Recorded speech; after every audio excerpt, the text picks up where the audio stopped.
Quoi?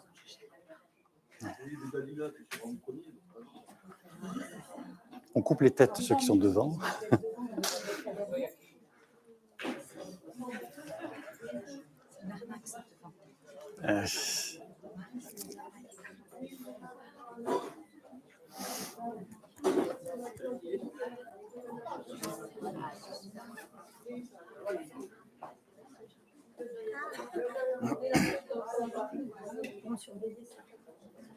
J'espère que vous verrez le dernier rang. Hein? Oui, ça devrait aller, oui. On verra.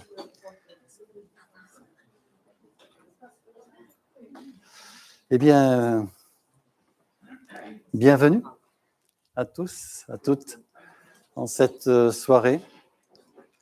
90 minutes, 1h30 ensemble, pour pouvoir parler de la Genèse. Pas de réaction de l'Apocalypse. Mais, bon, comme je l'ai dit à quelques-uns, quelques-unes d'entre vous, ce n'est pas un commentaire, je ne vais pas faire de commentaire sur l'Apocalypse, je vais faire simplement une introduction, d'accord? C'est avant, justement, de parler d'un commentaire, une interprétation, donc c'est ce qu'on fait avant, une introduction pour connaître un petit peu ce qu'il faudrait connaître avant de pouvoir interpréter ou de pouvoir comprendre le livre de l'Apocalypse. Alors l'Apocalypse, c'est un livre spécial, c'est un livre particulier, tellement que je crois que c'est au 2e ou 3e siècle après Jésus-Christ, donc après le 1er siècle de l'Église primitive, où Jésus-Christ est venu, des pères de ce qu'on appelle les pères de l'Église se sont réunis pour voir quel livre pourrait constituer donc la Bible que vous avez aujourd'hui avec 66 livres. Et malheureusement, d'après l'histoire, l'Apocalypse n'a pas été retenu comme livre inspiré de Dieu, inspiré par le Saint-Esprit, pour faire partie de ce qu'on appelle le canon biblique, donc de l'écriture, de la Bible, d'accord? Et ce n'est qu'un siècle plus tard qu'il a été admis et accepté vraiment pleinement comme livre intégré à l'écriture, à la Bible, et inspiré de Dieu. Donc il a eu des commencements un petit peu difficiles, d'ailleurs à tel point que 16e siècle, donner une date, c'est la Réforme protestante. Et vous avez Martin Luther qui, lui, considérait l'Apocalypse non pas comme un livre de la Bible, mais comme une annexe. Vous savez, comme un livre apocryphe, par exemple, un livre qu'on peut lire, mais qui ne fait pas partie de l'écriture sainte. Quant à le 2e réformateur de l'époque, Jean Calvin, lui a fait des commentaires sur tous les livres de la Bible, sauf un seul, je vous le donne en mille, l'Apocalypse. Il n'a pas fait de commentaires sur l'Apocalypse. Alors tout ça pour dire que c'est vraiment un livre qui est vraiment spécial, qui est vraiment difficile, voire très difficile, parmi les 66 livres de la Bible. Alors, même si cette note vous semble un petit peu négative, c'est quand même, le positif, c'est que c'est un livre qui fait partie des Écritures. Ça veut dire quoi? Ça veut dire que Dieu l'a voulu. Ça veut dire que Dieu l'a voulu pour les croyants du temps de l'apôtre Jean, vers la fin du 1er siècle. C'est cette fameuse église qui sont mentionnées justement dans l'Apocalypse, entre autres. Mais il était aussi voulu pour les croyants de tous les temps, de la période de l'Église, et puis pour nous aussi, en 2022. Ce livre était voulu par Dieu, oui. Mais, comme j'ai dit à quelques-uns, c'est vrai que la difficulté, c'est qu'on a besoin de clés pour aborder ce livre. On a besoin de clés pour mieux le comprendre, d'accord? Pour éviter de faire des choses qui n'ont rien à voir avec ce que dit le texte de ce livre. Donc, c'est un peu le but de ces 3 soirées, ces 3 ateliers. Et il en a fallu 3 parce que, il y a pas mal de choses que je vais vous partager. Il y aura des choses difficiles, d'accord? Donc, j'ai décidé de prendre le temps. On a du temps, on a du temps, pratiquement 1h30, presque. Donc, on prendra le temps, on ira à un rythme tranquille, comme ça, pour que tous, vous puissiez comprendre ce que je vais essayer de vous exposer, quoi. Alors, je vais vous distribuer, enfin, vous allez vous le distribuer, du moins, 2 tableaux qui sont trop petits à l'écran pour que vous puissiez bien les visualiser, d'accord? Les autres tableaux que vous verrez, on les voit bien. Donc, si quelqu'un veut les distribuer, tiens, voici. Ici, que chacun puisse en avoir un.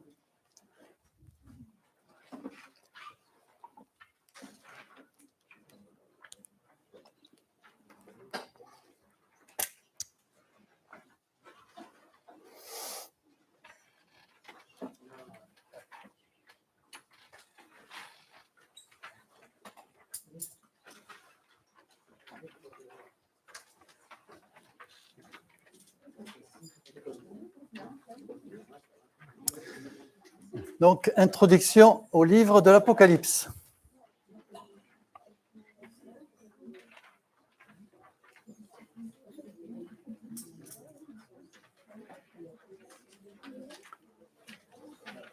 Bon, vous le consulterez tout à l'heure, quand le moment sera venu, ne vous inquiétez pas.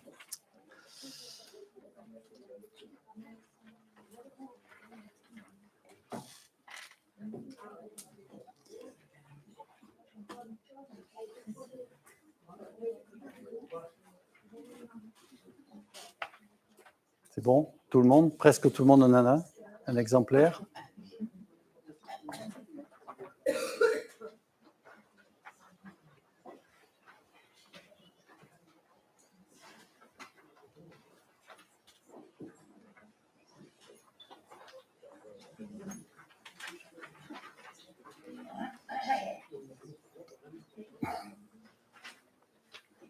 Bien. Allez, on va pour l'instant laisser ces tableaux sur vos genoux. Alors, aborder le livre de l'Apocalypse sans la connaissance de ses difficultés, véritable écueil au fur et à mesure de sa lecture, si vous voulez, c'est pour vous donner une image, c'est comme s'engager sur une étendue sur laquelle on marche, ayant par endroits des sables mouvants, où l'on peut s'enliser et ainsi ne pas apprécier le parcours. Voir, je vais revenir en arrière, c'est un petit peu... Il y a tellement de difficultés dans ce livre d'Apocalypse que je le referme, puis on verra plus tard, quelque part.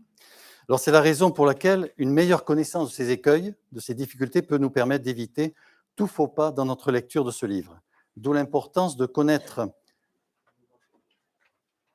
la structure du livre, c'est-à-dire son squelette, un peu comme l'image du squelette humain. Le squelette, vous ne voyez pas mon squelette, vous ne voyez pas le vôtre, mais pourtant, c'est lui qui tient tout. Et c'est lui qui permet le mouvement et la vie, d'accord?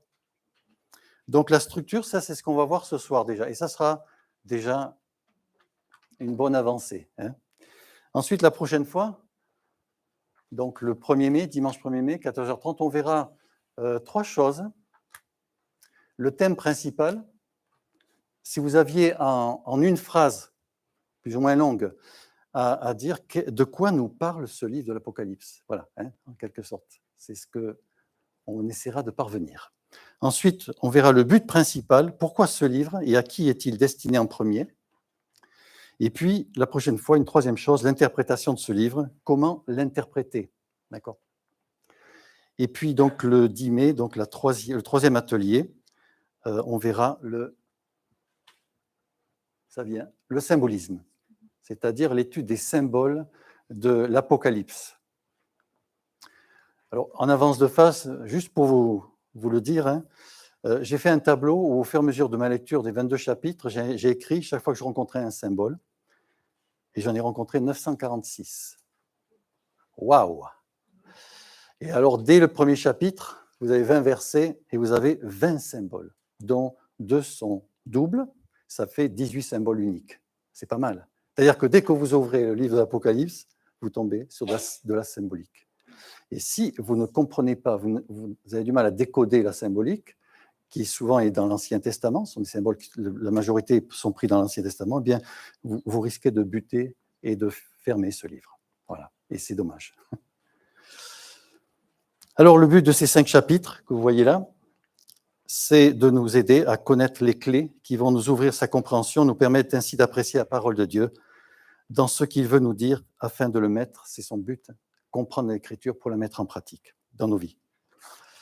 Alors, à noter qu'à la fin de chaque chapitre, il y a un paragraphe nommé « Pour conclure » qui permet d'avoir un résumé de l'ensemble du développement de la soirée. D'accord ? Voilà l'essentiel, voilà en résumé.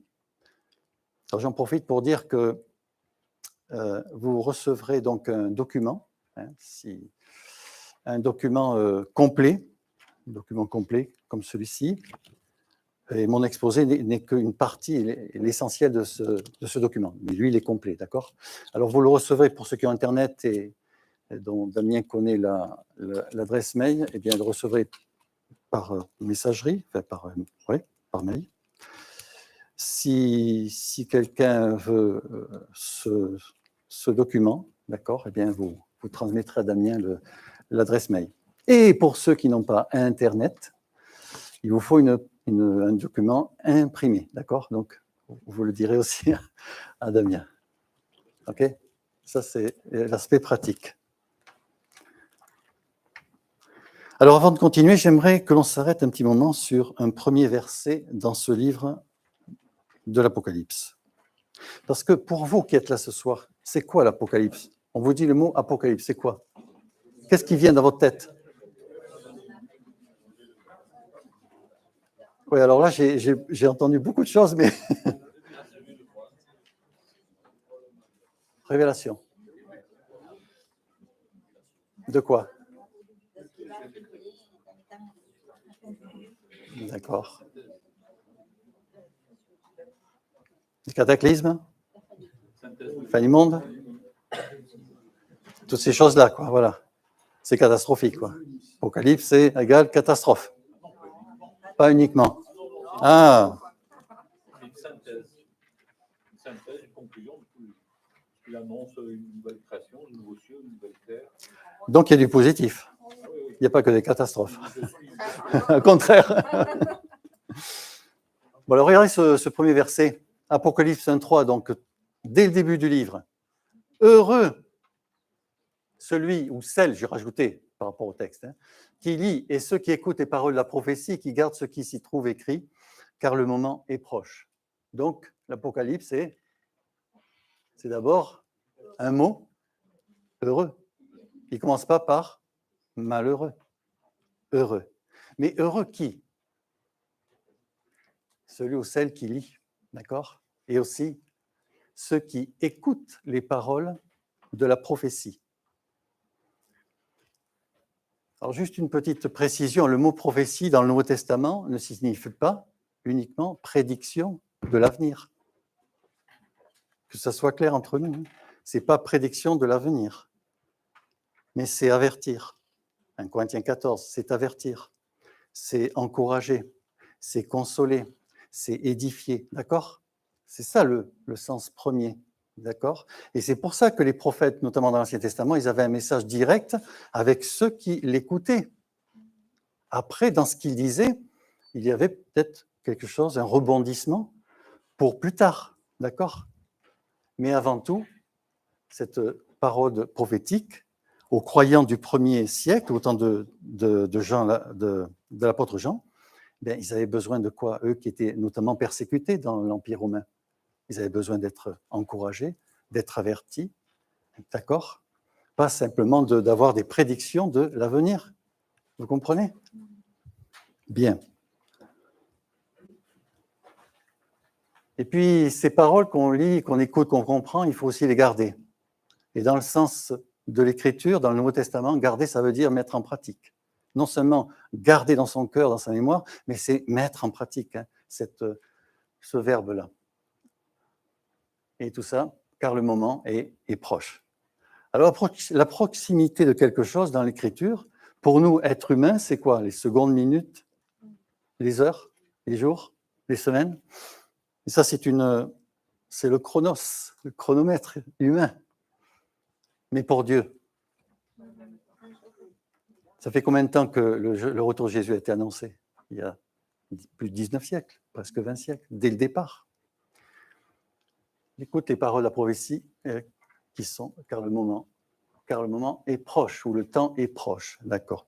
C'est là où vont diverger différentes opinions, différents commentateurs, d'accord, qui lisent le livre de l'Apocalypse. Alors, la structure de l'Apocalypse, donc le thème de ce soir, son squelette. Alors, quelqu'un disait ceci, c'est un commentateur, il disait « La structure est pour le livre ce qu'est le squelette pour un être humain », c'est un petit peu ce que je vous disais tout à l'heure. Elle n'est pas toujours apparente, mais elle est présente pour permettre le mouvement et la vie. Ce qui fait que pour comprendre la marche de la pensée d'un auteur, ce qui est le cas de l'auteur de l'Apocalypse, qui est l'apôtre Jean, il est indispensable de connaître la structure de son texte. Alors, je vous donne 2 exemples. Celui qui raconte une histoire, on appelle ça un narrateur, il fait une narration. Il donnera généralement à son texte une structure chronologique. D'accord ? Les différents éléments qui le composent suivent le déroulement du temps, ce qui est le cas des livres historiques de la Bible, comme par exemple des livres historiques. Alors, j'ai oublié de vous dire une chose, c'est que il faut que ça soit interactif, vous pouvez intervenir quand vous voulez, pardon. Je ne l'ai pas dit dans les aspects pratiques. J'ai besoin de vous. Absolument, oui. Je ne suis pas seul à détenir la vérité. Heureusement. Donc, c'est interactif, oui, bien sûr. Donc, des livres historiques, par exemple, la Genèse, le premier livre, qui raconte la création, puis ensuite le premier homme, la première femme, etc. La naissance du peuple d'Israël par Abraham, Noé, bien sûr, bien avant. Bon, bref. Donc, de l'histoire. Autre exemple, les épîtres de Paul ont le plus souvent une structure binaire. Vous avez l'enseignement, la théorie, suivi de la partie pratique. C'est systématique chez Paul et chez les autres aussi, les autres auteurs des épîtres dans le Nouveau Testament. Enseignement, pratique. Donc là, la structure, vous avez une structure en 2 parties, d'accord ? Alors, la connaissance de la structure du livre de l'Apocalypse est d'une importance capitale. Toute son interprétation dépend surtout en ce qui concerne ce livre particulier. Alors, multiplicité des structures proposées. J'en ai dans votre document, vous verrez que j'en ai cité presque une dizaine de différentes structures proposées, différents auteurs. Et on peut dire que les structures proposées sont presque aussi nombreuses que les commentateurs. Ça, vous avez 1000 commentateurs, vous aurez 1000 choses différentes. Donc, pour voir un peu plus clair dans ce dédale de commentaires, il faut commencer par élucider une question fondamentale. L'Apocalypse suit-elle un déroulement chronologique? C'est-à-dire, au fur et à mesure que je lis ce livre dans la Bible, l'Apocalypse, est-ce que les choses sont chronologiques? Elles viennent les unes après les autres. Les différentes scènes, les différentes visions sont des visions que Jean va avoir, qui va lui être révélées. Et donc, est-ce que ça se suit? Est-ce que c'est chronologique? C'est ce qu'on va essayer de voir. Alors, la loi, vous avez une première loi, celle des répétitions dans l'Apocalypse. C'est un principe de base de la composition de l'Apocalypse, c'est la répétition. C'est un procédé biblique très courant, fondé sur la répétition de la même pensée sous des formes différentes. Je ne sais pas si en tête vous avez des exemples. Une même pensée sous des formes différentes. Donc c'est une répétition. Mais la deuxième, elle est différente de la première. D'accord ?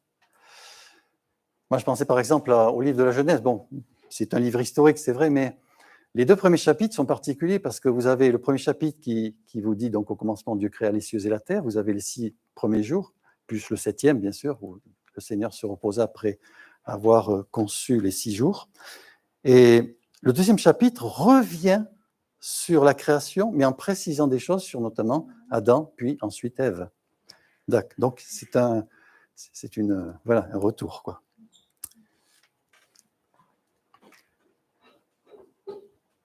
Mais dit différemment. Alors, ce principe de la répétition est fondamental pour comprendre la structure de l'Apocalypse, qui n'est pas chronologique, mais répétitive. Les mêmes faits, les mêmes pensées sont reprises sous différents angles dans les différentes scènes. Par exemple, les 7 sceaux, les 7 trompettes et les 7 coupes. Alors ça prend de la place dans le livre de l'Apocalypse. On commence à en parler au chapitre 5, le livre scellé de 7 sceaux, que l'agneau va ouvrir, n'est-ce pas? Et puis ensuite, vous avez les 7 trompettes et 7 coupes, vous arrivez au chapitre 16. Donc, vous voyez, il est tendu, c'est presque la moitié de l'Apocalypse. C'est 3 groupes de fléaux qui sont révélés dans l'Apocalypse. D'autres répétitions, quand ça veut bien marcher. Oups, attendez, je vais un peu trop vite. L'expression « et je vis », 34 fois dans l'Apocalypse. « Et je vis », « et je vis ». C'est normal. Jean lui a été révélé par le Seigneur des visions, des tableaux, si vous voulez, des scènes différentes, 34 fois. Vous avez d'autres répétitions. Cette phrase, des tonnerres. Et là, il ne voit pas, il entend des tonnerres, des voix, des éclairs, un tremblement de terre. 4 fois. Et puis, vous avez dans l'Apocalypse ce qu'on appelle des hymnes, c'est-à-dire des moments où un ensemble de personnes dans le ciel vraiment se prosternent et adorent le Seigneur. Des hymnes, par exemple, dans 2 textes qui commencent par « tu es digne ». Un petit problème technique. « Tu es digne », c'est répété souvent. Vous avez aussi, chapitre 5, verset 12, « L'agneau est digne de recevoir ». Donc ça, c'est des choses qui se répètent tout au long du livre. Alors, comme nous le verrons plus loin, il ne s'agit pas d'une simple répétition, mais d'une reprise amplificatrice marquant une progression. Imaginez un escalier, d'accord? Un escalier, au fur et à mesure, vous montez, et ça s'amplifie.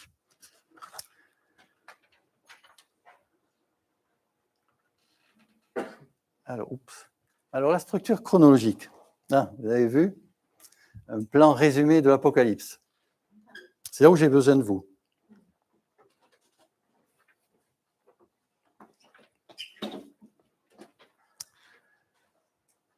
Si vous voulez, pour ceux qui n'ont pas eu le temps ou l'occasion de lire les 22 chapitres, eh bien, je vous propose maintenant de prendre, on a du temps, on va prendre le temps de voir c'est comme si on le lisait, rapidement donc les différents éléments de ce livre, que l'on retrouve au fur et à mesure de notre lecture, d'accord? Alors, bien, après le prologue, les salutations de Jean, 7 églises, alors je crois que vous avez non, vous n'avez pas la feuille, parce qu'on s'est dit que c'était assez gros. Alors, vous avez dans le plan de l'Apocalypse 3 grandes parties. La première grande partie, c'est celle-là, les chapitres 2 et 3, qui nous parlent des lettres aux 7 églises, c'est-à-dire la première, Éphèse, la deuxième, Smyrne, la deuxième, Pergame. Après, c'est un T comme Thyatire, S comme Sardes, F comme la ville aux États-Unis, Philadelphie, mais qui au départ était en Asie mineure, en Turquie actuelle. Et puis la dernière, L comme Laodicée. Donc Éphèse, Smyrne, Pergame, Thyatire, Sardes, Philadelphie et Laodicée. Et si vous regardez une carte de l'Asie mineure de l'époque, enfin, bon, une copie, vous verrez que vous avez pratiquement un cercle aplati, comme un ballon de rugby un petit peu, sur l'ouest de la Turquie actuelle. Voilà où se situent un petit peu ces églises. Donc la première, Éphèse, est un port, Smyrne aussi, la deuxième. Et Éphèse était à peu près à 20-30 km de l'île de Patmos. Ça vous dit quelque chose, Patmos? C'est là où Jean a écrit l'Apocalypse, alors qu'à cause de sa foi, un empereur romain donc, de l'époque, on pense certainement à Domitien, qui a persécuté les églises, l'a fait donc, l'a mis à résidence, parce qu'on ne tuait pas les vieillards. On les mettait à résidence. Les autres étaient tués. Enfin, bon, voilà. Donc, l'île de Patmos, Éphèse. Donc voilà les 7 églises qui vont recevoir donc. Qu'est-ce qu'ils vont recevoir, ces églises? Une lettre, ouais. Une lettre. Mais en fait, ils vont recevoir une copie de l'Apocalypse. Si vous regardez bien. Donc, Jean fait 7 copies, au moins, de l'Apocalypse, puis il s'est gardé peut-être un original, puisque une copie a été envoyée à chaque église. Donc, les 7 églises de l'Apocalypse. Ça, c'est la première grande partie dans votre lecture. Ensuite, vous avez une deuxième grande partie. Alors, celle-là, elle est grande. C'est les chapitres 4 à 19. Voilà. Ça va, vous les voyez? Je les ai grossis. Chapitre 4 à 19, alors là, vous avez le gros morceau, vous avez beaucoup de choses. Hein. D'abord, chapitre 4, le trône. Jean voit un trône dans le ciel, entouré de personnages, les 24 anciens, qui ont eux-mêmes leur trône, les 4 êtres vivants, etc. Puis des anges qui sont là, qui se prosternent et adorent. Alors, il n'est pas précisé Dieu, il est précisé tout au long de l'Apocalypse, celui qui est assis sur le trône. Mais bon, on s'en doute. Quand on voit que l'agneau est à côté, c'est Dieu le Père, bien sûr. Donc le trône. Ensuite, dans le chapitre 5, vous avez le livre scellé que tient celui qui est sur le trône, scellé de 7 sceaux. Alors à l'époque, c'était un rouleau. Hein. Un rouleau, hop, on met un sceau, etc., jusqu'au 7e. Et donc, Jean, il nous a dit qu'il pleura parce qu'il trouvait qu'il n'y avait personne dans le ciel qui était capable de pouvoir ouvrir, déceler ces sceaux et voir qu'est-ce qui était contenu dans ce livre. Et finalement, un des anciens va lui dire « T'inquiète pas, n'aie pas peur. » Lui, l'agneau, là, qui est debout, comme immolé, hein, littéralement comme égorgé. Mais il est debout. Ce n'est plus l'agneau que l'on voit dont Jean-Baptiste dira « Voici l'agneau de Dieu qui ôte le péché du monde » qu'on voit dans les évangiles. Là, c'est l'agneau dans le ciel. Il est debout. D'accord? Ça nous change hein, de ce qu'on a l'habitude de voir. Surtout quand on voit que dans l'Apocalypse, à un moment donné, il est dit que l'agneau, la colère de l'agneau, d'accord, un véritable juge maintenant des êtres humains. Et seul l'agneau donc va pouvoir ouvrir les sceaux. Alors, on a au chapitre 6 l'ouverture des 6 premiers sceaux, les 4 cavaliers, un cheval blanc avec son cavalier, qui a une couronne, un arc qui part en vainqueur et pour vaincre.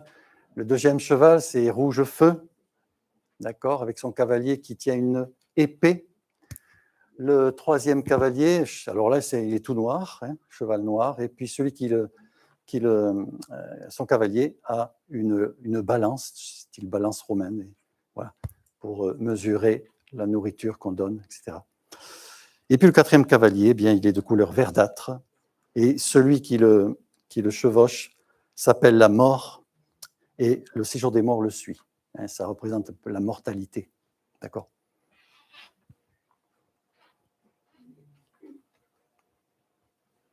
Quelque chose, commentaire ? Donc les 6 premiers sceaux. Alors j'ai oublié le 5e, c'est les martyrs dans le ciel qui réclament justice, parce que c'est injuste quelque part qu'ils aient été tués à cause de leur foi. De la même façon que Jésus, ça a été injuste de le condamner sur la croix, mais il y est allé pour expier nos fautes, heureusement d'ailleurs. Et puis le 6e sceau, eh bien alors c'est des catastrophes cosmiques, hein, le soleil qui s'éteint, la lune qui devient rouge, les étoiles qui tombent sur la terre comme les filles qui tombent d'un figuier. Alors on pense plutôt à des météorites qu'à des véritables étoiles, hein, ou des météorites ou des astéroïdes. Voilà. Donc des choses cosmiques qui tombent sur la terre, et à tel point que les hommes disent tous les hommes qui sont sur la terre se disent que les montagnes tombent sur nous et nous cachent la face de celui qui nous envoie quelque part ces jugements. Voilà le 6e sceau. Et puis, on s'attendrait bien sûr à lire le 7e. Eh bien non. Vous avez donc ici le chapitre 7. Alors lui, il est en 2 parties. Première partie, Jean, il a une vision sur terre, il voit 144 000 rachetés et un ange qui a le sceau du Seigneur qui va venir marquer sur le front chaque serviteur, ces fameux 144 000. Qui sont-ils? Bon, ça on verra éventuellement à la 3e atelier, quand on verra le symbolisme. D'accord? Alors, prenez patience. Et puis, la 2e partie du chapitre 7, nous voyons une foule de rachetés, une immense foule dans le ciel qui entoure le Seigneur, qui se prosterne devant lui. Ils ont une robe qui a été blanche, qui a été lavée dans le sang de l'agneau, nous est-il précisé. Ils ont des palmes à la main.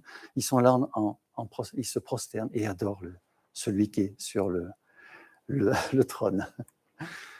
Voilà, et puis nous arrivons à l'ouverture du 6e sceau. 7e, merci. Heureusement qu'il y en a un qui suive, parce qu'il y en a un qui... Je vais m'abreuver. Ça va jusqu'à présent? C'est pas trop... Ouais, on avance. Alors, le 7e sceau, la plupart des commentateurs disent, bon, il n'y a pas trop de description, si ce n'est qu'il nous est mentionné qu'il y a eu un silence d'une demi-heure dans le ciel. Or, il y a toujours de l'adoration, il y a toujours de la louange dans le ciel. C'est pas muet. Mais chaque fois que l'on voit dans l'Écriture un silence, c'est qu'il y a quelque chose de terrible qui va arriver. Et quand on poursuit justement la description de ce 7e sceau, on voit qu'il y a 7 anges qui arrivent et à qui on remet 7 trompettes. Donc ça, c'est la 2e série, les trompettes.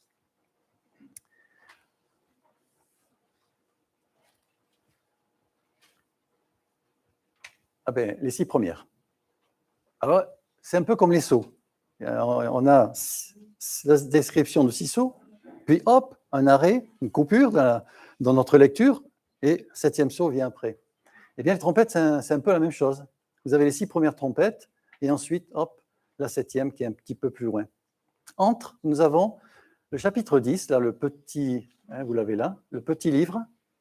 C'est-à-dire qu'il y a un ange qui est sur terre et qui va donner à Jean un petit livre, un petit rouleau, et il va lui dire, quand tu vas l'avaler, il sera amer dans tes entrailles et il sera doux à ton palais comme du miel.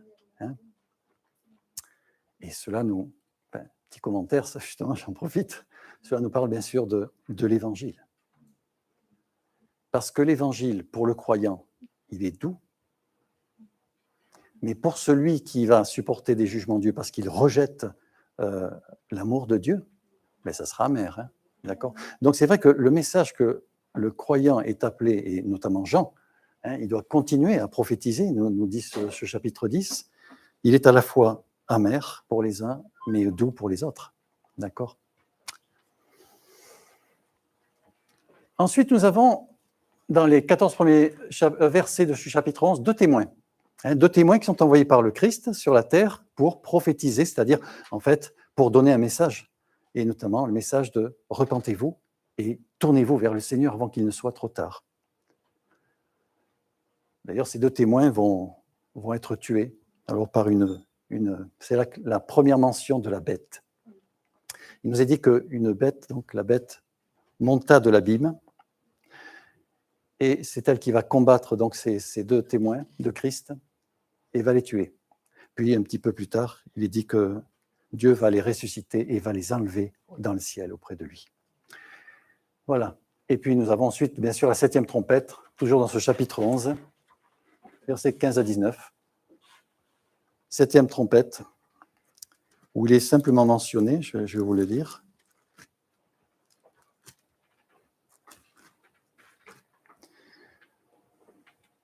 Le 7e ange sonna la trompette et des voix fortes retentirent dans le ciel.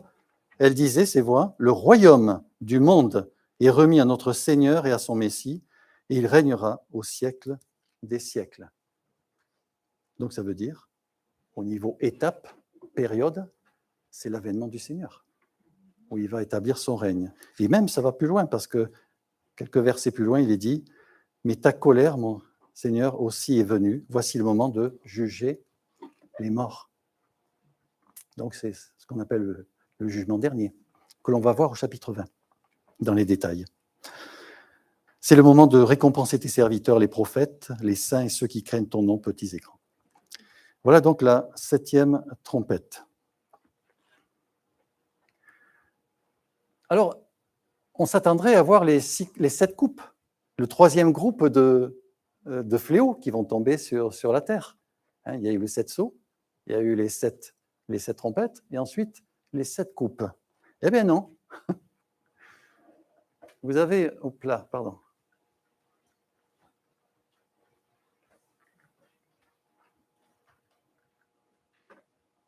Je reviens un petit peu en arrière. Si ça veut bien.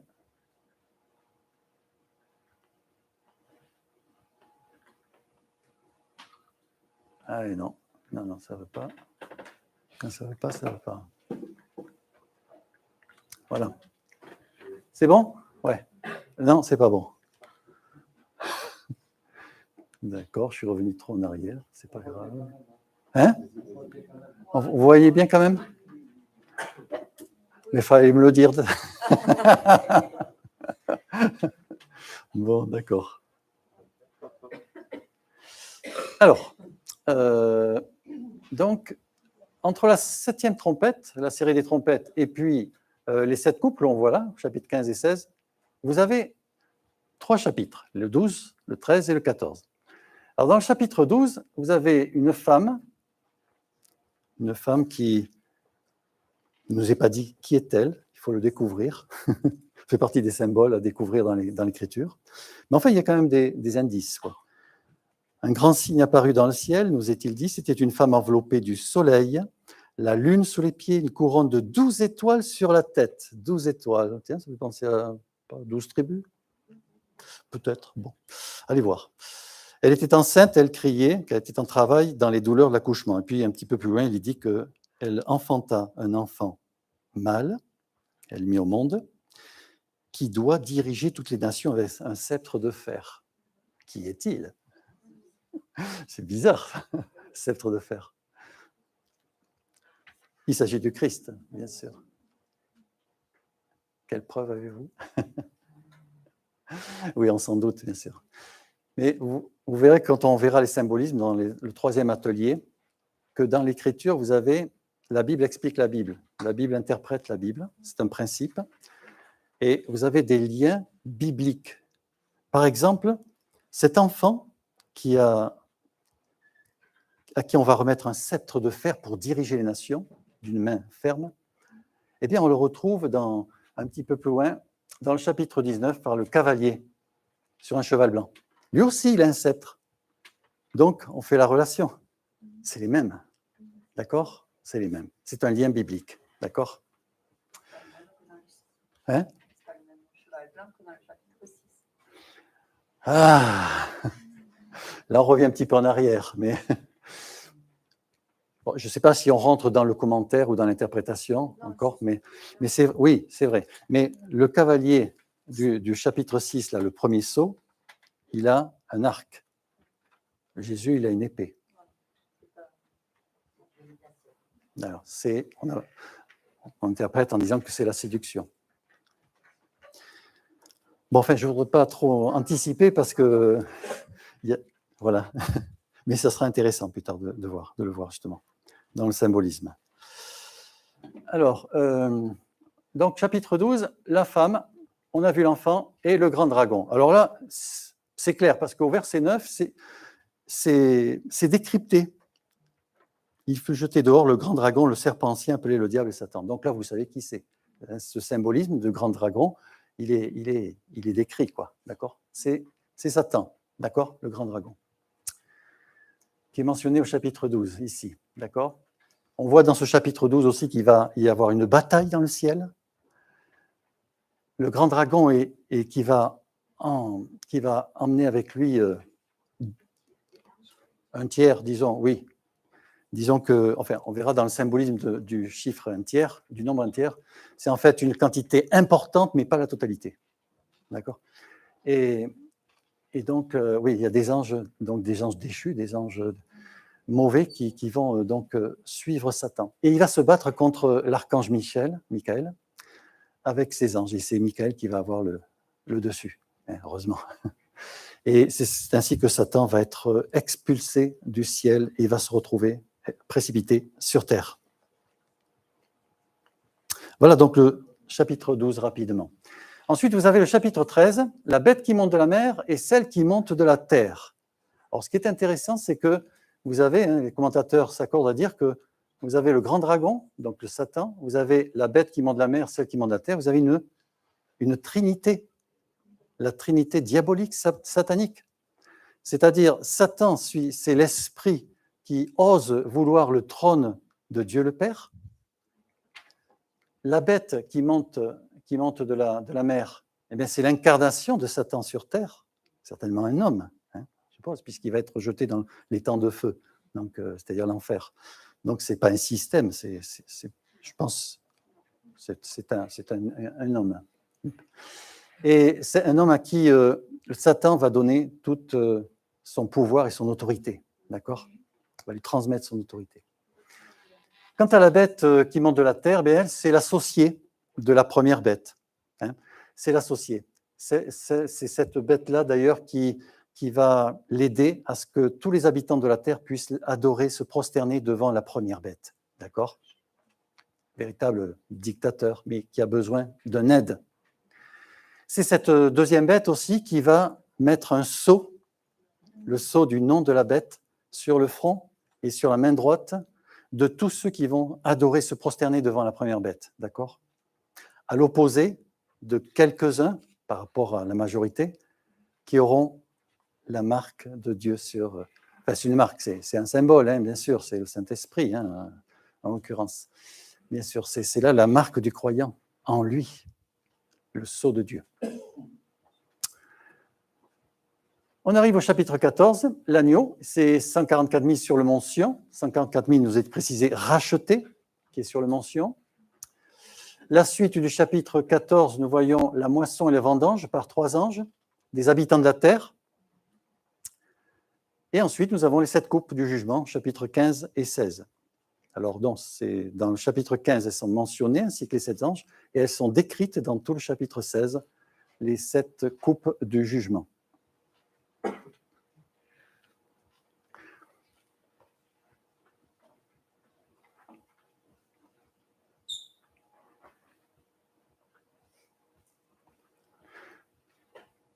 Tant que je suis là, j'aimerais peut-être apporter un petit commentaire. Si vous voulez, les 7 sceaux, ils sont là pour révéler. Vous savez, un livre, quand vous l'ouvrez, vous découvrez, c'est là pour vous révéler le plan de Dieu, où il y a à la fois des jugements, mais où il y a bien sûr l'avènement du Christ. C'est ça surtout qu'il faut retenir. Les trompettes, qu'est-ce qu'elles font une trompette, elles avertissent. Attention.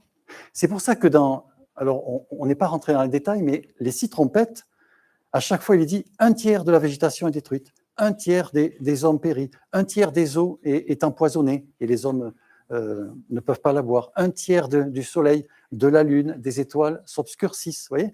C'est-à-dire que ce n'est pas la totalité comme dans les coupes. Dans les coupes, alors c'est trop tard. Hein. C'est-à-dire que ça nous parle quelque part de la grâce de Dieu. Tant que ce n'est pas trop tard, hein, tant qu'il y a les 7 sceaux puis les 7 trompettes, ce n'est pas trop tard. Mais quand il y aura les 7 coupes, ce sera trop tard. Elles vont se déverser et là, ce sera irréversible parce que les hommes ne voudront rien savoir du Seigneur et de son plan de salut, bien sûr. Alors, on en est... Alors ensuite, on est chapitre 17. Chapitre 17, au début et à la fin, verset, ouais, vous voyez les versets ? Il est question d'une femme qui est aussi une ville. On le voit à la fin. Elle est à la fois une femme qui est aussi une ville. C'est Babylone, la grande, la mère des prostituées. Et ce qui est intéressant, c'est que lorsque vous voyez Vous verrez le chapitre plus loin, chapitre 21, la Nouvelle Jérusalem. En fait, vous voyez à la fois une femme, l'épouse de l'agneau, à comparer avec la Babylone, la femme Babylone, la reine des prostituées. Qui est-elle, bien sûr, ça c'est intéressant. Mais c'est intéressant de les comparer, quoi, d'accord ? Et puis, vous avez la ville de la Nouvelle Jérusalem à comparer avec la ville, la Babylone, quoi, de l'Apocalypse. Je ne dis pas que c'est celle, c'est une ville en réalité, hein, pas forcément. Ensuite, dans ce même chapitre, mais là, à l'intérieur du chapitre, vous avez une bête écarlate aux 7 têtes et 10 cornes. Mais qu'est-ce que c'est encore que ce détail, hein ? 7 têtes et 10 cornes. Eh bien, en fait, au chapitre 13, la première bête qui monte de la mer, elle a aussi 7 têtes et 10 cornes. Donc là, vous avez un lien biblique qui vous montre que ces deux symboles, si vous voulez, sont les mêmes. Hein, ils se ressemblent, ils se lient, ils sont liés. Voilà, donc la bête écarlate aux 7 têtes et 10 cornes. Et ensuite, vous avez chapitre 18 entier et 19, verset 6, la destruction de Babylone. Les noces de l'agneau, toujours dans ce chapitre 19, célébré au ciel. Et enfin, le cavalier sur un cheval blanc, vainqueur de ses adversaires. La description de ce cavalier, vous vous rappelez un petit peu ? Il s'appelle fidèle et véritable. Il s'appelle aussi la parole de Dieu. Il a un nom écrit sur sa cuisse ou sa hanche. Roi des rois, seigneur des seigneurs. Ouais. Roi des rois, seigneur des seigneurs. Et justement, dans ce chapitre 17 ici, vous avez cette bête qui va se battre avec 10 rois, des associés. Elle va se battre contre l'agneau. Et il nous est précisé que l'agneau qui est le roi des rois, le seigneur des seigneurs. Encore un lien biblique entre le cavalier et l'agneau. D'accord ? Qui vous montre que c'est le même. Bon, là, j'anticipe un petit peu sur le symbolisme. Mais bon, on aura... Voilà donc la deuxième grande partie de l'Apocalypse. Et puis arrive maintenant, ou j'espère arrive, est en train d'arriver. Voilà. Donc, chapitre 20, oh, très intéressant, chapitre 20. L'enchaînement de Satan pendant 1000 ans dans l'abîme, c'est-à-dire une sorte de prison spirituelle dans laquelle il va être emprisonné pendant 1000 ans. Il ne pourra pas égarer les nations. Il sera, donc, voilà, ses mouvements et son égarement seront retenus. Ensuite, dans ce chapitre 20, le règne des saints pendant l'emprisonnement de Satan. Et puis, nous avons à un moment donné le relâchement et la fin de Satan, qui va égarer toutes les nations qui seront là, les fameux, c'est là la première fois où on lit Gog et Magog, la seule fois dans l'Apocalypse qui est mentionné. Et on fait un bond dans Ézéchiel, hein, le livre d'Ézéchiel qui nous donne des détails de Gog et Magog. Encore un lien biblique entre l'Apocalypse et les textes de l'Ancien Testament. Ensuite, nous avons la fin du chapitre 20, le jugement dernier. Donc, il y a un trône, un grand trône blanc qui est érigé, qui est là. Et des livres vont être ouverts contenant les œuvres de toute l'humanité. Les morts vont ressusciter et vont passer devant ce grand trône blanc, hein, devant Dieu, pour être jugés. Il y a un livre qui est aussi ouvert, le livre de vie, où sont inscrits, et tous ceux qui n'étaient pas inscrits dans ce livre de vie, eh bien, sont jetés dans... Alors c'est un symbole, si vous voulez, l'étang de feu et de soufre, mais c'est l'enfer éternel, quoi, hein, tout simplement. Hein. Irréversible, trop tard. Le choix devait être fait avant pour justement être conservé dans le livre de vie, dans la liste des rachetés, par grâce, bien entendu. Voilà, puis conclusion, et bénédiction. Non, attendez, je vais un petit peu trop vite. Oui, je vais trop vite. Je ne domine pas encore la technique. Hein.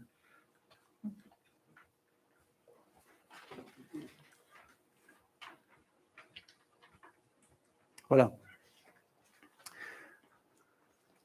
Donc, vous avez le nouveau ciel, la nouvelle terre, et la nouvelle Jérusalem, chapitre 21 jusqu'au chapitre 22, verset 5. Et puis, la dernière ligne est intéressante. Quand elle voudra bien venir.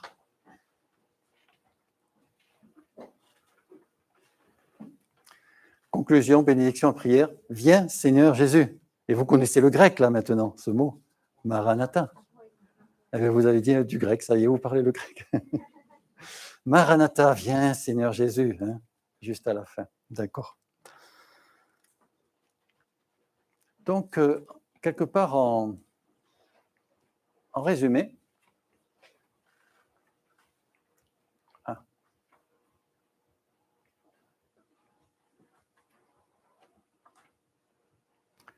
voilà, si vous voulez, en résumé l'Apocalypse. Donc, l'état de l'Église à l'époque de Jean, chapitres 2 et 3. Les événements qui prépareront la venue du Seigneur, chapitres 4 à 19. Et chapitre 20, jusqu'au chapitre 22, verset 5, les visions des nouveaux cieux et de la nouvelle terre, hein, si vous voulez, un résumé de l'ensemble de l'Apocalypse. Donc, le livre part de l'état de l'Église à l'époque de Jean, pour décrire ensuite les événements qui prépareront la venue du Seigneur. Il s'achève sur la vision des nouveaux cieux et la nouvelle terre. La structure en 3 parties de l'Apocalypse se dégage donc de manière évidente, hein, prologue, drame et épilogue. Bon. Alors la première partie, chapitres 2 et 3, la deuxième, chapitres 4 et 19, suivent-elles le déroulement du temps depuis celui de l'apôtre jusqu'au retour du Seigneur? C'est une bonne question. D'autre part, la partie médiane, chapitres 4 à 19, généralement appelée prophétique, concerne-t-elle uniquement le futur? Et à quelle période appliquer les interludes ou parenthèses qu'on a vues un petit peu au chapitre 7, les 144 000 qui vont recevoir un sceau, et puis le chapitre 10, le petit livre. Donc, qui sont des interludes, des parenthèses parsemées entre les jugements décrits dans ces chapitres, c'est-à-dire les sceaux, les trompettes et les coupes. Telles sont quelques questions dont la réponse commande toute l'interprétation de l'Apocalypse. Les scènes des chapitres 4 à 19 ne semblent pas suivre une évolution historique rectiligne. Elles reprennent plutôt, pour les examiner sous des angles différents, les mêmes événements ou les mêmes principes, agissant tout au long de l'histoire de l'Église. Dans notre interprétation de l'Apocalypse, nous sommes peut-être trop marqués par notre conception dite occidentale du temps comme étant un déroulement chronologique. Les choses se font les unes après les autres, d'accord? Or, Jean, qui est un oriental, il ne faut pas l'oublier, utilise des récapitulations ou retours en arrière. On les a vus un petit peu déjà dans le déroulé du plan. Le texte du livre se subdivise en une multitude de scènes différentes. Alors, il y a un commentateur qui en a trouvé 102. Vous imaginez 102 scènes, 102 petites ou plus grandes visions que Jean a eues tout au long de ces 22 chapitres de l'Apocalypse. Alors, ces scènes se suivent-elles chronologiquement, comme dans un récit, ou bien existe-t-il une autre structure impliquant certaines répétitions ou récapitulations? En parcourant l'ensemble du texte en lecture suivie, prenez votre Bible et vous le lisez, on est frappé par la présence de 4 blocs occupant près de la moitié du livre et bâtis sur une structure septénaire. Septénaire, ça veut dire que c'est une expression où vous avez le chiffre 7, d'accord? 7 lettres, 7 sceaux. Septéna. D'accord. Ça vient de 7, tout à fait. Chiffre 7 est très important dans l'Apocalypse. Alors, chacun de ces blocs est précédé d'une vision qui le prépare et l'introduit. Par exemple, je ne l'ai pas mentionné tout à l'heure, donc c'est l'occasion, mais les chapitres 2 et 3, ce sont les 7 églises, d'accord, avec chacune une lettre qu'elle va recevoir, où le Christ va vraiment. Mais dans le chapitre 1er, vous avez un personnage, c'est une vision qui prépare justement les 7 lettres. Vous avez un personnage qui nous est décrit, alors certains diraient c'est un personnage un peu de science-fiction.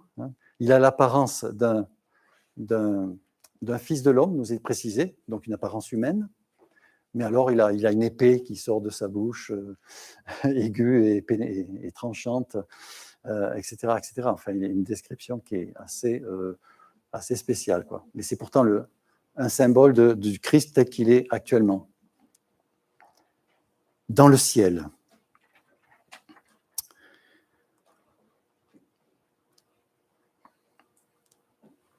Alors, une autre un autre point, répétition et progression par degrés successifs. Alors, comme l'a dit un commentateur de l'Apocalypse, il dit ces septénaires, dont je viens de vous montrer, les trois, sont réglés par une progression par degrés successifs constante. Les fléaux des 7 sceaux sont envoyés pour atteindre le monde.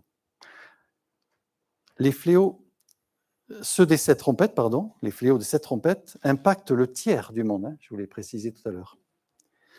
Tandis que ceux des 7 coupes sont universels et définitifs, c'est irréversible. Ces séries successives sont réglées également par un procédé qu'on appelle emboîtement. Alors, un petit dessin vaut mieux qu'un long discours. Regardez ceci, c'est comme un feu d'artifice. Vous avez les premières gerbes, les 7 premières gerbes. Et la 7e, elle va engendrer 7 autres gerbes. 7 sceaux, donc le 7e sceau engendre quelque part les 7 trompettes, d'accord? Et de même, la 7e gerbe de la deuxième gerbe va engendrer 7 autres gerbes. Ça nous fait penser aux 7 coupes, d'accord? Donc voilà ce qu'on appelle un emboîtement, quoi.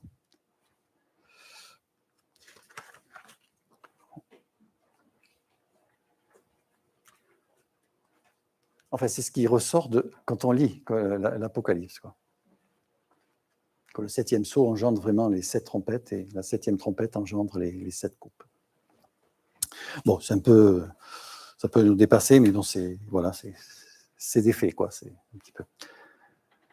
Alors, l'Apocalypse nous invite donc à voir, au-delà des phénomènes, les principes spirituels à l'œuvre. Nous ne pouvons pas voir dans le développement narratif de l'Apocalypse un ordre strictement chronologique. Certains phénomènes ne sont pas nécessairement successifs. Ils peuvent se montrer soit partiellement, soit entièrement simultanés. Alors, un exemple pour comprendre la théorie.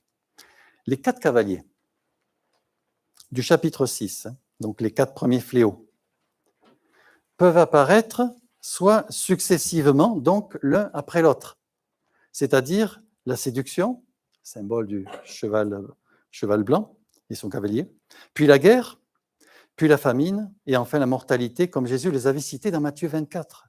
C'est ça qui est intéressant, c'est que vous avez des textes plus clairs, comme ceux de Matthieu 24, texte parallèle, c'est Marc 13 et Luc 21, où Jésus va répondre à 2 questions que lui posent ses disciples, lorsqu'ils ont vu le temple, et que Jésus leur a dit, vous voyez, ce temple, en 2-3 jours, il sera détruit. Et les disciples lui posent la question, mais quand cela va-t-il se passer? Et quel sera le moment de la fin de ce monde et aussi de ton retour? D'accord? Et Jésus va répondre. Donc, il va citer la séduction, que personne ne vous séduise, car il viendra des faux prophètes, etc. Ça nous parle du premier cavalier. Ensuite, il parlera des guerres, des bruits de guerre, des conflits, des luttes. Ça, c'est le 2e cavalier, rouge feu, l'équivalent, si vous voulez. Puis la famine, et puis la mortalité. Mais on peut voir aussi ces 4 cavaliers d'une façon simultanée, côte à côte, la séduction et la guerre, et la famine, et la mortalité. C'est une possibilité aussi. La progression que l'on peut noter d'une vision à l'autre souligne l'intensification du conflit entre le bien et le mal, entre le Dieu et l'adversaire, au cours du temps. Elle suit la courbe générale de la pensée hébraïque. Vous savez que la pensée hébraïque, les Hébreux, les Juifs, raisonnent d'une façon un peu spéciale, particulière, qui leur est propre. C'est-à-dire, on appelle ça, c'est une pensée en spirale. Alors, un exemple. On a comparé l'apôtre Jean à un aigle. Imaginez que ce soit un aigle qui s'élèverait dans l'air en décrivant de vastes cercles et qui considérerait le paysage successivement du même point de vue, mais d'un peu plus haut à chaque fois. D'accord? C'est-à-dire il voit la même chose, mais de plus en plus haut.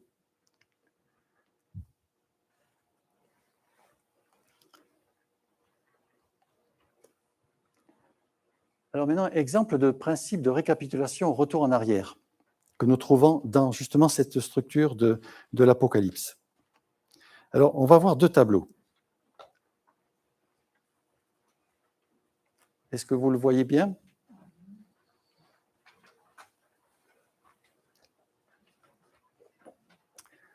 Alors, est-ce que vous avez quelqu'un une Bible pour lire le premier texte, Apocalypse 6, 13 à 14? Et si quelqu'un veut préparer aussi le deuxième texte, c'est-à-dire Matthieu 24, versets 28 et 30.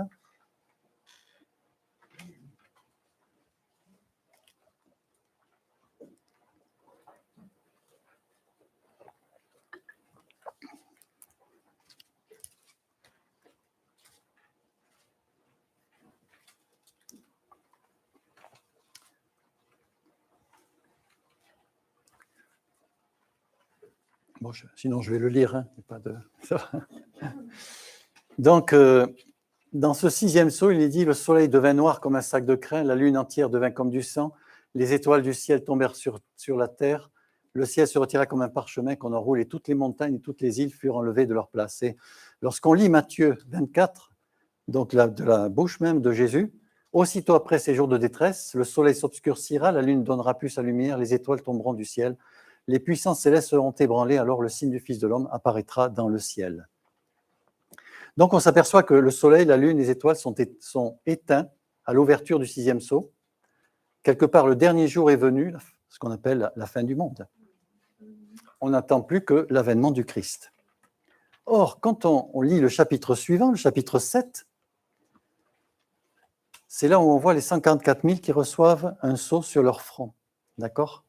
Donc, c'est un retour en arrière dans la chronologie. Puisqu'avant, dans le 6e sceau, il est précisé la fin du monde. Et là, dans le chapitre 7, on voit que la terre n'est pas encore détruite, contrairement au 6e sceau. Et lorsqu'on regarde la 4e trompette, alors là, au chapitre 8, le soleil, la lune, les étoiles s'obscurcirent d'un tiers, alors que là, elles se sont obscurcies entièrement. Comment pourrait-il alors perdre un tiers de leur lumière alors qu'au 6e sceau, ils sont éteints? Alors, c'est un peu compliqué, c'est vrai, mais il faut voir que voilà, il y a un retour en arrière de la part de l'apôtre Jean. Alors, vous allez me dire, mais pourquoi? Il me semble qu'il y a un verset, c'est au chapitre 6, verset 17, qui nous donne peut-être un élément de réponse.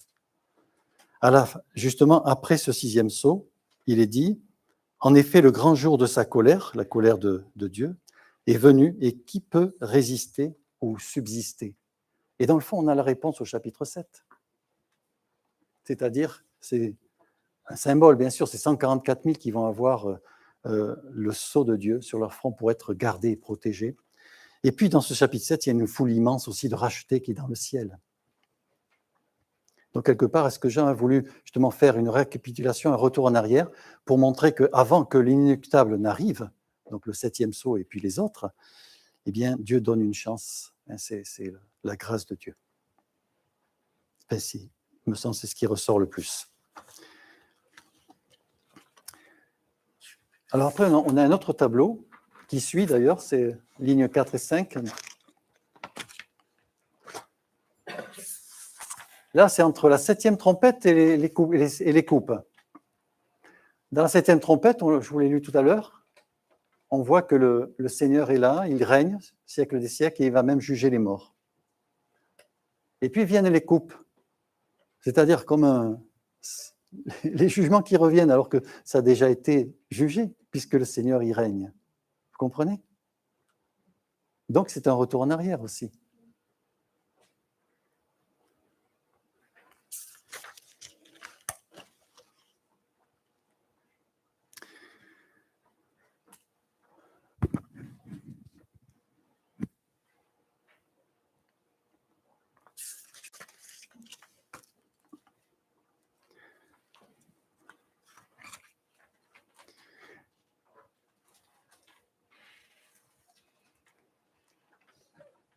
Bon, là, c'est un peu le même principe, c'est-à-dire on s'aperçoit que là aussi, entre le chapitre 14, 16, 17 et 18, il y a aussi des retours en arrière, quoi.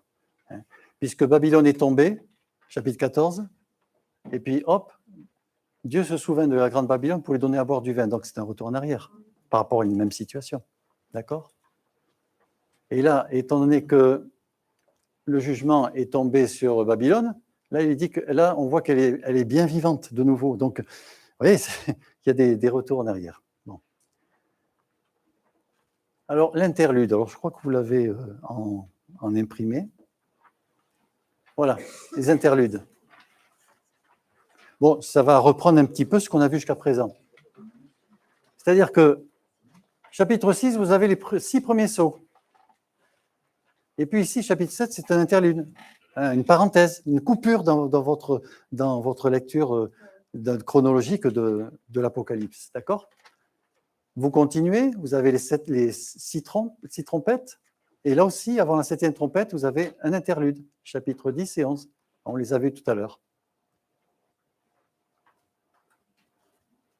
Comme si le Seigneur voulait montrer sa grâce avant de continuer et de poursuivre et de condamner les personnes par des jugements. Ensuite, vous avez donc les 7 coupes. Et là, de nouveau, un interlude avant de voir la suite du chapitre 19 et la suite de l'Apocalypse. Bon, c'est juste pour savoir que quand vous lisez l'Apocalypse, il y a ces écueils-là, ces difficultés-là que vous pouvez rencontrer.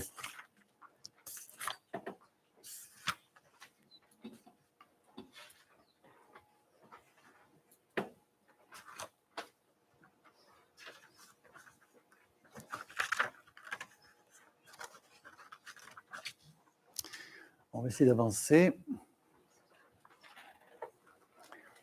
Alors, le parallélisme dans l'Apocalypse. C'est un commentateur qui s'appelle Hendriksen qui propose une structure du livre de l'Apocalypse en 7 parties. C'est-à-dire qu'entre la première venue de Christ et la deuxième venue de Christ, donc ce qu'on appelle la période de l'Église, eh bien, disons que lui, il met des chapitres en parallèle. C'est-à-dire le Christ au milieu des 7 chandeliers d'or, les 7 églises, la vision du ciel des 7 sceaux est parallèle, les 7 trompettes aussi, la femme et l'enfant, le dragon, les 7 coupes, la chute de Babylone, la fin des temps. Ce sont des choses qui sont en parallèle. Et non pas les unes après, forcément, après les autres.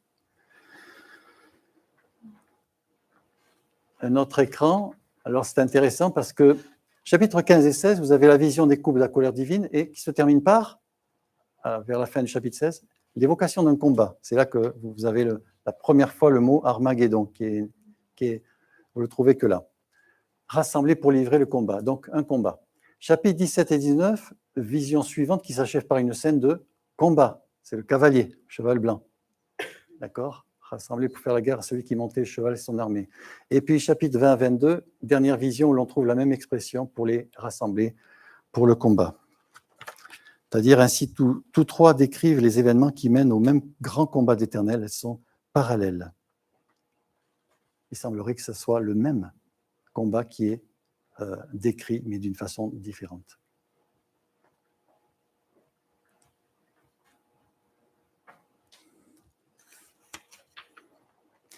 Alors, dernier argument en faveur de ce point de vue se rapporte au livre de Daniel, qu'on appelle l'Apocalypse de l'Ancien Testament.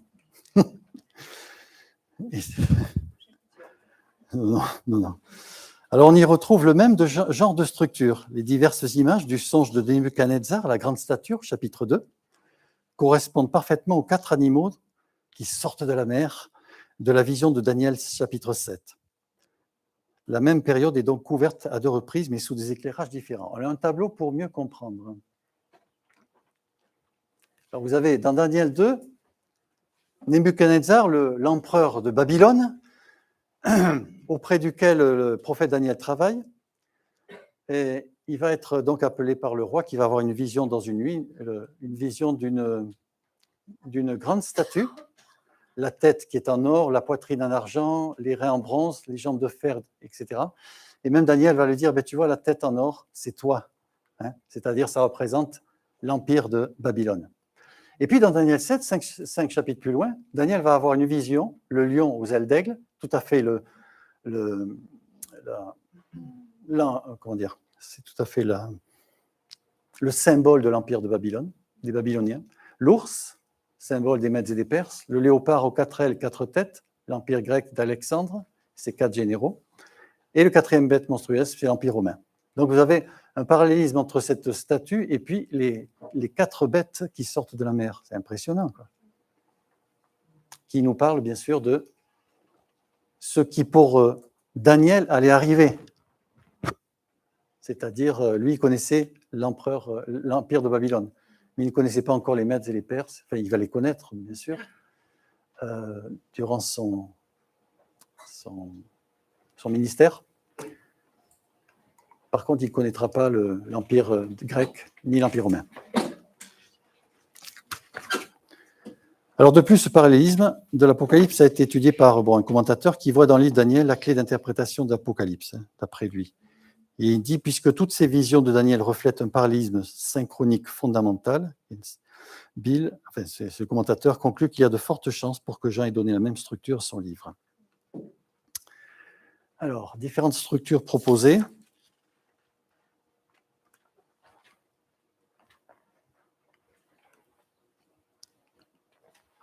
Alors, quelqu'un a proposé donc 3 grandes parties de l'Apocalypse en se basant sur le verset 19 du chapitre 1er, qui est ceci. Écris donc ce que tu as vu.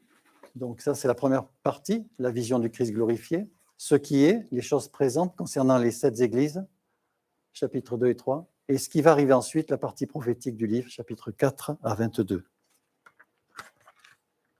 Alors, comme les choses ne sont jamais toujours simples, un autre commentateur a fait la remarque suivante, ce verset peut être traduit par « écris donc ce que tu as vu, à la fois ce qui est, le présent, et ce qui va arriver ensuite ».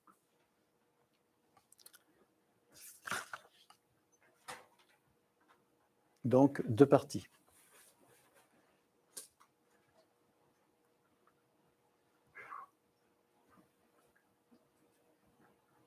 Mais ce n'est pas fini.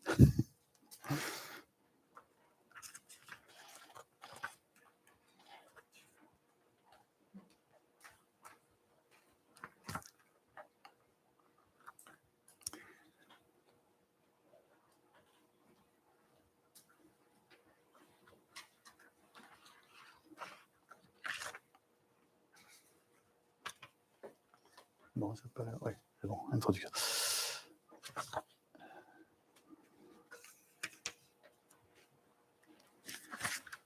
Alors, ce n'est pas fini parce que un autre commentateur a proposé une structure en 4 grandes lignes qui n'arrive pas. Une introduction, c'est chapitre 1, les 7 lettres aux églises, chapitre 2 et 3. Bon, ça, on l'a déjà vu. Une série de visions, chapitre 4 à 20, verset 10, et la conclusion. Donc, en 4 parties. Mais dans le fond, on s'aperçoit qu'il y a 3 grandes parties, surtout, dans l'Apocalypse. Parce que le chapitre 1, chapitre 2 et 3 vont quelque part ensemble. Ensuite, vous avez la partie centrale et ensuite la conclusion. Alors, un certain nombre de caractères communs soulignent l'unité du livre. L'emploi fréquent, ça on va le voir dans le 3e atelier, de nombres symboliques. Il y en a au moins 11 nombres symboliques qui sont mentionnés dans l'Écriture, dont il faut connaître, enfin dans l'Apocalypse. Vous avez des septénaires, ça on en a déjà parlé. Les lettres, les sceaux, les trompettes, les coupes, il y en a d'autres. La couleur blanche, une 12aine de fois mentionnée, qui symbolise la pureté.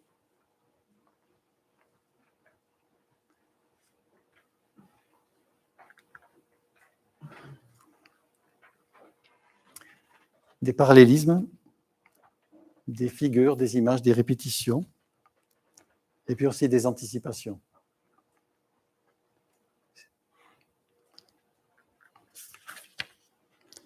Alors, une autre des anticipations, c'est-à-dire que avant de voir, par exemple, vous l'avez vu tout à l'heure, la bête qui monte de la mer au chapitre 13, on en parle déjà au chapitre 11 un petit peu.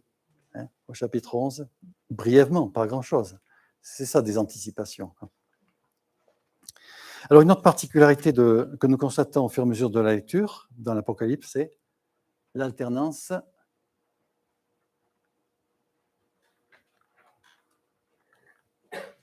excusez-moi.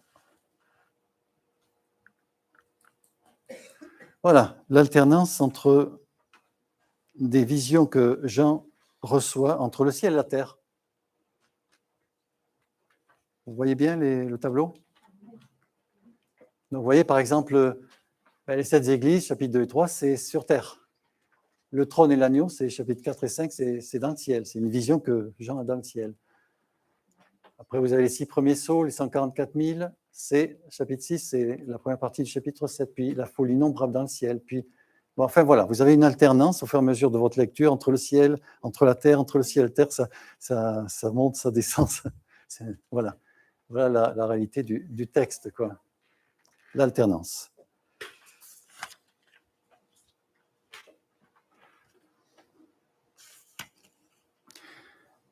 Alors, vous avez aussi des expressions qui sont répétées au cours dans l'Apocalypse. Alors, une qui est importante, la première et la plus simple, c'est, on va voir un tableau. Je vis en esprit. Chapitre 1er. Jean est sur l'île de Patmos. Au chapitre 4, je fus ravi en esprit. Chapitre 17, il me transporta en esprit. Et chapitre 21, il me transporta aussi en esprit. D'accord ? Dans un cas, il est transporté dans un désert. Dans le deuxième cas, il est transporté sur une grande et haute montagne. Donc des expressions répétées.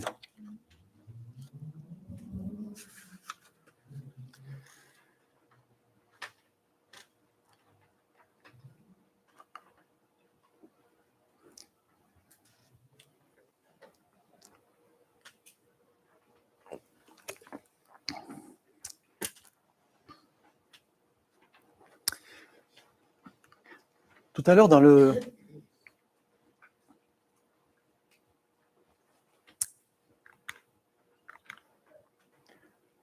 l'heure, nous avons vu ce verset, hein, ce que tu as vu, ce qui est, etc. Et dans le fond, on peut se poser la question, mais qu'est-ce que Jean a noté? Qu'est-ce qu'il a vu? Et en fait, on s'aperçoit qu'il y a 6 sections ou 6 scènes que Jean a pu voir, où vous avez justement des répétitions. Par exemple, une porte ouverte au chapitre 4, c'est la scène numéro 2, qui est ouverte dans le ciel. Dans la scène numéro 4, le temple est ouvert. Dans la scène numéro 5, le temple du témoignage est ouvert. Et dans la scène numéro 7, le ciel lui-même est ouvert. Vous avez aussi une autre répétition. Dans le ciel, une voix dit « Viens ». Jean est ravi, donc, dans le ciel, où il voit une vision. Vous avez aussi, dans la scène numéro 6, un ange qui dit « Viens ». Jean est mené dans un désert. Scène numéro 8, Jean dit « Viens ». Jean est mené sur le sommet d'une montagne. Voilà des types de répétitions que nous trouvons aussi. Alors, quelques lois structurelles. L'une des plus importantes, tout à l'heure on a mentionné le nombre 7, c'est la loi des septénaires. C'est fondamental dans l'Apocalypse.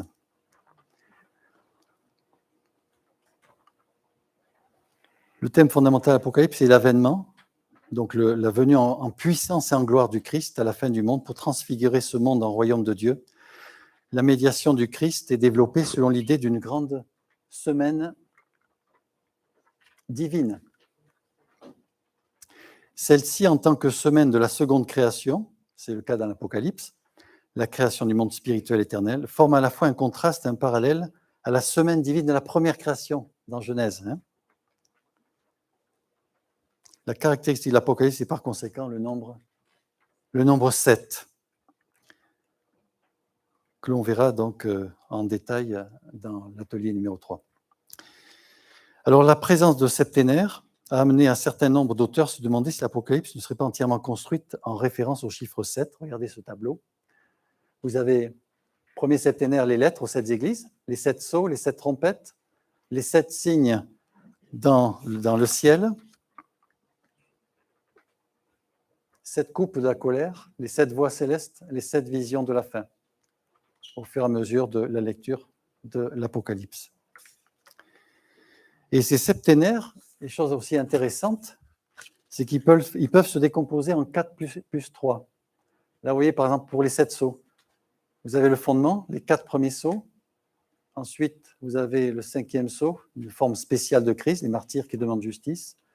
Le point culminant de la crise, 6e sceau, cataclysme cosmique, et puis la consommation ou fruit de tout ce qui précède le 7e sceau, le retour du Christ.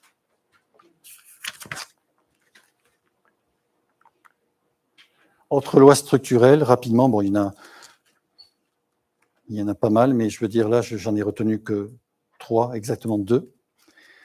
La loi de l'emboîtement, on en a un petit peu parlé quand je vous ai montré tout à l'heure l'arc-en-ciel, pas l'arc-en-ciel, le feu d'artifice, oui, merci.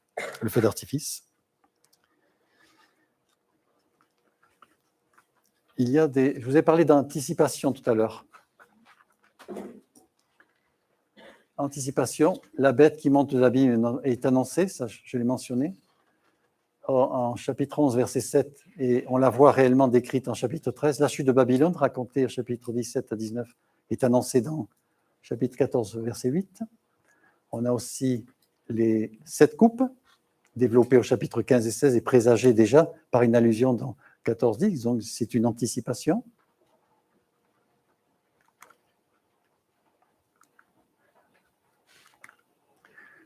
L'effusion de la 6e coupe aussi, pour effet de rassembler les rois de l'Orient, ennemis de Dieu, mais ce n'est qu'au chapitre 19 que l'on apprendra leur attaque. Et enfin, les noces de l'agneau,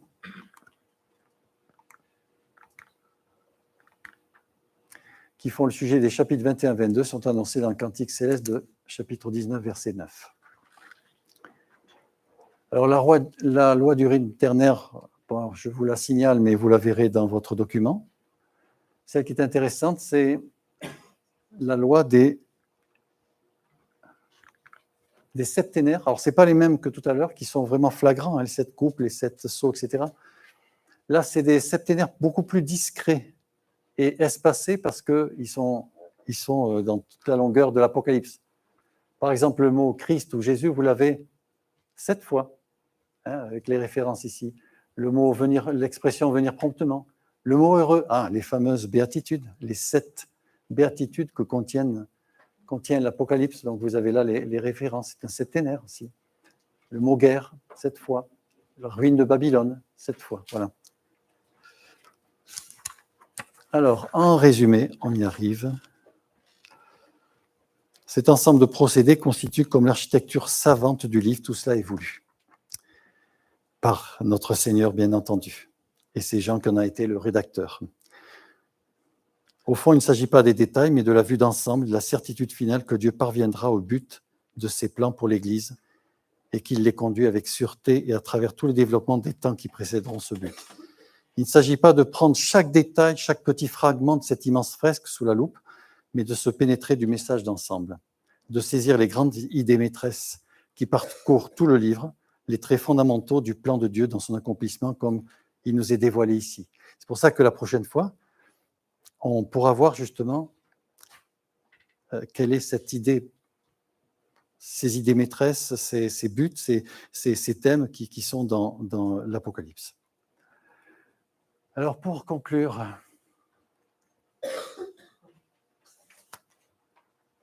à la question, est-ce que l'Apocalypse est un déroulement chronologique? La réponse est, j'espère que vous en êtes convaincus, et non. Nous avons vu les répétitions, les récapitulations, retour en arrière, les interludes ou parenthèses, les parallélismes, les emboîtements, les anticipations.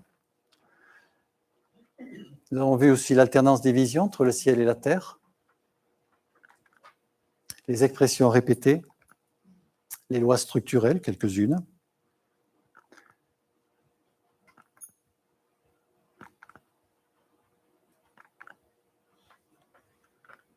Voilà. Et si on fait la synthèse de tout ce qui précède, la structure d'Apocalypse pourrait être divisée en 3 grandes parties. Le présent, ce qui est, l'avenir, ce qui doit arriver après cela, l'accomplissement, l'heure du jugement est venue. Subdivisé, donc 3 grandes parties, et l'ensemble est divisé en 7 parties, 7 septénaires. D'où une proposition de structure. C'est juste une proposition. 7 fois 7. Donc vous avez la première partie, le présent, ce qui est les 7 lettres. Deuxième partie, l'avenir, ce qui doit arriver après cela, les 7 sceaux.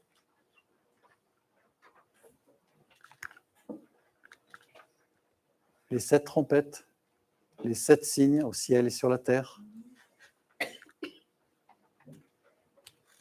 les 7 figures dans le ciel, les 7 coupes, les 7 images du jugement. Et enfin, bon, la conclusion. Donc, 7 fois 7. C'est une proposition. Alors, bilan. Bon, ce n'est pas une interro écrite ou orale. Non, c'est plutôt l'inverse. C'est comment vous avez perçu cette soirée. Est-ce que c'était un petit peu lourd ou autre? Enfin, bon, est-ce que vous avez des critiques constructives pour la fois prochaine? Il est temps. Ouais. La Saint-Parfait, c'est le 18, c'est hier. Ça va, c'était assez supportable, ouais. C'est une vue d'ensemble, ouais.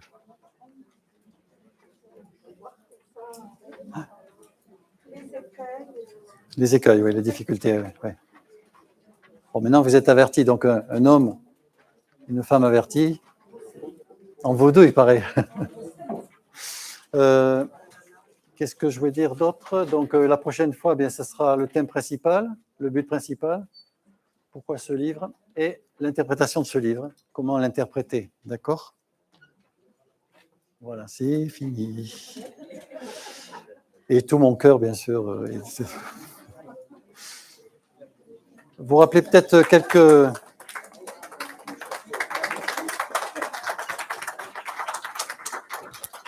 Donc, pour le document, vous le recevrez demain. Hein. Si vous n'avez pas donné votre adresse mail pour le recevoir, vous voyez avec Damien. Et si vous n'avez pas Internet et vous voulez un document imprimé, eh bien, vous lui demandez aussi. D'accord? Maintenant, s'il n'y en a qu'une personne, j'ai au moins un exemplaire. Document imprimé.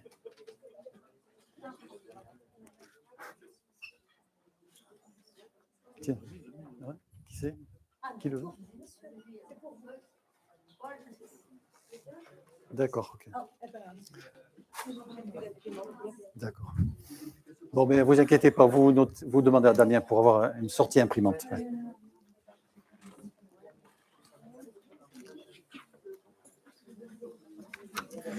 Merci pour votre